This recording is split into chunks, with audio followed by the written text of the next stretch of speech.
Welcome to the Blackest Star Wars show in the galaxy, where we highlight the black voices of Star Wars, because even in the light there is darkness. I'm here with your man's KJ. It's Rome, and we have to discuss Star Wars Visions Season 2, Episode 7, The Bandits of Golak. So, off the rip, KJ, you got any gauges about this particular episode, just the animation style, the I don't know, the background behind it, before we dive too much into the highs and lows?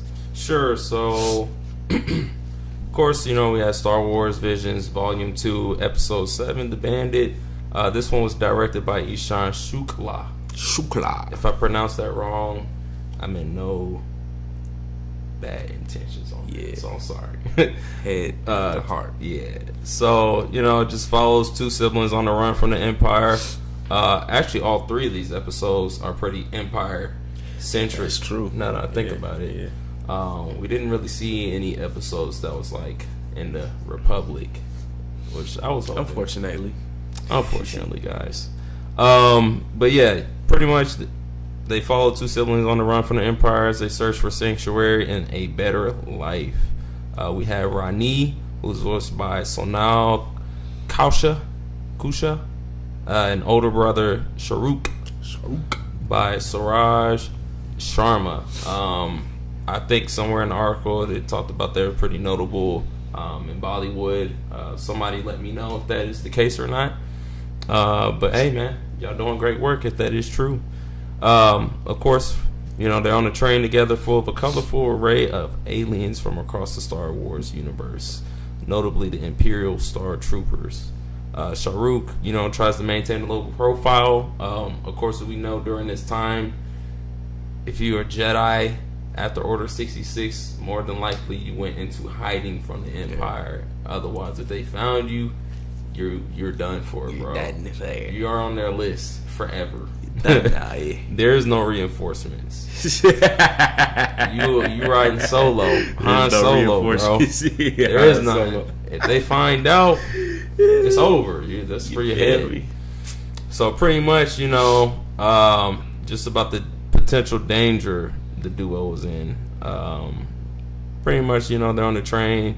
People see that she's force sensitive because she grabbed the flute out of Sharuk's backpack by using the force. She's a lot of characters that are children are chuckly and happy pappy, or like super duper purpose driven. So it's not really like in between. It's really one or the other from what we saw. They find her out, scope her out. They end up finding that she's force sensitive. Sharuk's on top of the train, trying to make a diversion to get them away from Rani, because if you get captured again, you're done for. So pretty much made a diversion. He gets on top of the train. He's trying to get back in the train. He ends up getting back in the train. Of course, we have like bandits on the side, kind of like an old western, with bandits on the side, like cowboys, trying to get on the train and overtake it or hijack the train. Kind of had that like little fiasco going on with that sequence. He ends up getting a train. Fast forward, they go to a city and they are met by this lady, this older woman there. She pretty much provides them with the food and resources, food, water, shelter, Maslow's hierarchy. But anyways, provides all those things. And of course, she can't help it, man. She has to use the force again. I would, use the force. If I got the force, I'm going to use that joint. Man, look, it's a cool power. But yeah, pretty much she used it while they were eating, having dinner, and she uses a pan, or she uses the force, slips up in her power, and it slips in this dude's face, who was already having conflict with some sort of friend, or I don't know, some sort of alien friend or whatever before. And he gets riled up and makes like a real big scene for the Empire to come show up like usual. So what happens is they get visited by Inquisitor, Jafar the Inquisitor, That's who they got visited by, Jafar. They got invited by this Inquisitor that looked like the Pringles guy. That mustache. But anyways, that's what ended up happening. Pretty much, they kind of get in a little bit, bit of a dispute. They had a real cool sequence, where it went into slow motion with the Force and whatnot, and he was just like moving through the sequence. It was like really cool. And then him and Madame Jocasta knew the lady that it's not really Madame Jocasta new guys, I promise. She just old and got the dual lightsabers, and she real nifty with it. She ended up being there and duking it out with that Inquisitor. She ends up defeating the dude, a little slice to the throat, and pretty much what happens at the end is that she gets taken away. Ronnie's like pretty much Force sensitive, and it seems to be a trope in this series where we find out, or if you are not already figured or have not already figured out that you're Force sensitive, that you pretty much get taken away, or somebody comes to get you, and you must come with me, and so we can do training, or I don't know, you gotta go. So they end up going to like some little underwater bunker, and Raul ends up getting that flute at the end. But anyways, what were your thoughts about this episode? Yeah, when we do highs and lows, I think I'll start with the highs, I guess, this time around. The highs, I think that slow motion sequence was hard. Yeah. That slow motion sequence was hard. I enjoyed that.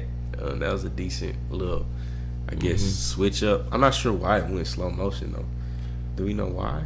I thought he like pushed him away or something like that, and it just, I don't know. It was just real.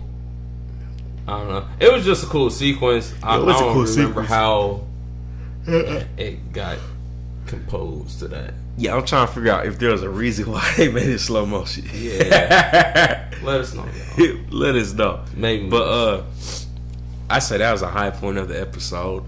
Of course, we love to see a new representation of I think it's the first time we've seen Indian characters, period, in Star Wars. So, we love to see that, man. It's dope. Like we're saying, we also highlight people of color in the Black Jedi. So it's great to see. That's a huge step, right? That's right. To see the representation of that Asian community, seeing more Asians within Star Wars, and specifically Indians, like that's just brand new, man. It's honestly that's a brand new concept. So I think that was amazing to see that. Oh yeah. I would say a lot of highlights to that is like, even you can just tell.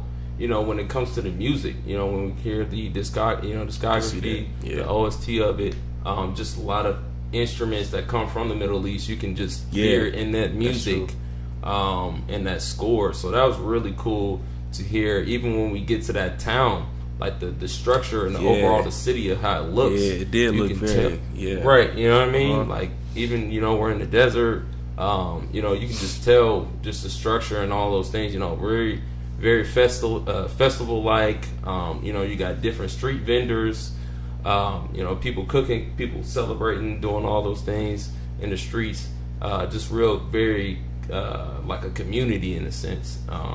Just people's attires, what they're wearing, different markings on the faces, different jewelries.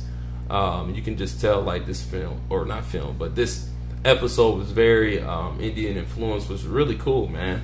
Yeah, them having that, I think, and that's something as we look at Star Wars, right, and them expanding with this Visions particularly, it's a great thing to see within Star Wars Visions, this unique take on Star Wars, and seeing more characters integrated into Star Wars, those type of narratives being told, right, and with, like we mentioned before, it's female centered as well. So it's just this new perspective of Nani being the Force sensitive, right? And her kind of taking that role of, even though her brother is present and prevalent as the main character, Sharuk, she's still very much the focal point of the narrative. And so just on all counts, like it being very, this being an incredibly diverse and dope representation of a new culture that I'm exposed to now because of this particular episode and slicing up. So yeah, I definitely would agree on that part, right? That representation was amazing to see. Oh yeah, for sure. Amazing to see. But what's the lows, man? The lows. You got any lows? So I would probably say so. Let me pull out my scroll. Yeah, man. Oh yeah, another thing that I did miss was the animation style was pretty cool. I thought it was like a reminder. Yeah, that's true. Of like the Clone Wars, except very for, like, reminiscent of that. Yeah, very reminiscent of the Clone Wars, except for just like even in more detail. But anyways, going back to the lows, I would probably say maybe just on a dialogue note, I didn't really get like a strong storyline with this one. It did start off a little bit slow as well too, in my opinion. I thought it started off a little bit slower on the end. The pace wasn't too bad, but it wasn't like the greatest. Nothing to write home about. Yeah, nothing to write home about. Yeah, it wasn't like, this episode I gotta go watch again. Yeah, you know, it looked good, sound good, but I just didn't feel like the storyline was like strong enough. Just in my opinion. What are your thoughts? Yeah, I mean, and that's one of the things too that I think Star Wars is gonna run into this problem with a lot of the stories they're trying to tell now, and with this being in Bandits of Golak, right? It still didn't seem that fitting a name, I say. Like, yeah, he stole the sweets, but we've kind of just seen this concept of the train and people trying to hide. We've seen that in the Clone Wars a lot. Yeah. We saw that in Solo. I don't know. To me, they're kind of getting a bit lazy in terms of just story creation, right? I think we mentioned in a previous video about that last story that was told about the spy dancer, right? I thought that was just amazing storytelling. That's something that we hadn't really seen before. You know what I mean? That type of concept. So I wish maybe they would have, and maybe this is a part of Indian culture, I'm just not hip, but I wish they would have maybe tried to lean into some common Indian stories, right? And I'm completely ignorant, like maybe that is a common narrative about like stealing sweets and I don't know. So I might need to be more educated on it. But it's just this whole concept of being on the train and they're trying to hijack this and then I don't know the plot. And like to that me, Western trope. Yeah, it was still a very Western thing, even though it was. So basically, just they just put Indian in place of Western. So I'm just like, yeah. So in my opinion, that's just real played. In terms of story, like you saying, and then I guess it didn't fully scratch my action itch. You know what I mean? Like they had a little lightsaber combat, but the slow mo was the hardest part. Yeah, slow mo looked when he was like walking dope through it and stuff. Yeah, that looked dope. But other than that, it's just like, like I say, I think like KJ saying with the representation and the culture and the cinema of it was pretty dope. But I don't know, it was definitely a miss for me. Storyline just it's kind of I feel like I've seen this before. Several times. Even with the Inquisitor stuff too, right? It's like, okay, we've seen this with Kenobi a lot, and then we saw it. I mean, shoot, even with Saw it in Rebels. Saw it in Rebels. We seen it with Jedi Fallen Order. You know what I mean? Like, I think even that's a bit like, okay, if you're gonna bring the Inquisitors in, let's make this a bit more, I don't know. Yeah. Just gotta kind of get a little bit more creative. Just a little bit more. Just a little bit more creative. It's when it comes to the Inquisitors, man, because it's kind of like, all right, we've seen this where they come in and they're looking and like, oh, we're gonna find who. I'm like, okay, we're gonna see this multiple times. We know they're gonna find out who the Force sensitive is eventually, and then it's gonna be a little debacle, and then So to me, that's kind of like, okay, all of this seemed really played in terms of story. Like we see almost everything by the time when it comes to telling that. So please give us something different. Yeah, you know what I mean? Something new, guys. Yeah. So I mean, I feel like they basically just put Indians in it and said, "Here you go, guys. Enjoy this episode." Boy. But yeah, like again, man, with the ending, like I feel like it's been like the common theme, at least in this season. And I mean, kind of a little bit with Star Wars is like you have to come. I gotta take you with me now. Take you away from everything you know. Everything you know, like. I mean, I get it. I know it. Like, that's what the Jedi's about. You know, when you find Force sensitives at a young age, they take them back to the temple and stuff. But I don't know, man. It's starting to get a little bit gimmicky. You know what I'm saying? That's very gimmicky. Yeah, very gimmicky. Because, bro, I mean, that's what I say. You come with me. I'm your master. I'm your master. Forsake everything you know. Yeah. It's like, yeah, bro. Like, yeah, bro. We just seen all of this. Like, people gonna start to keep catching on, bro. And they gonna start getting a little bit. They gonna start catching on, guys. If they not already caught on yet. But I mean, people will start catching on, and they gonna start calling this out, bro. Yeah. So I say the biggest issue with this episode, the Bandits of Golak, is the storytelling was incredibly lazy, and that can be easily rectified by having maybe different writers, or have writers from that culture, right, from an Indian culture, from any perspective. Like you had the cinema, you had the actors. Now bring some Indian stories in. Yeah. I think that would help a lot. Oh yeah, versus like Eastern philosophies on stuff. Yeah, like bring some of that. Their stories in, because man, this just wasn't it in terms of story. I say. I agree. Yeah.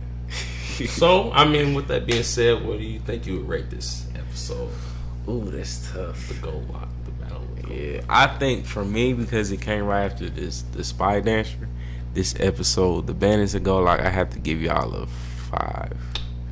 I'll give you a solid 5, but yeah, it's not that high to me. What you think? You give us a 1? No, and that's out of 10 too, just so y'all know. So don't think it's. I'll probably say our scale is on 10, and we do a little like 8.5 or like you know what I'm saying 0.5. Yeah. I probably rate this one a 6, man. A 6. Yeah, I ain't gonna hold you. Mess with the 6s, yeah. You mess with the 6. I feel you. 6 is cool. You know what I mean? Would you watch it again? Average, I'd say 7. But would you watch it again?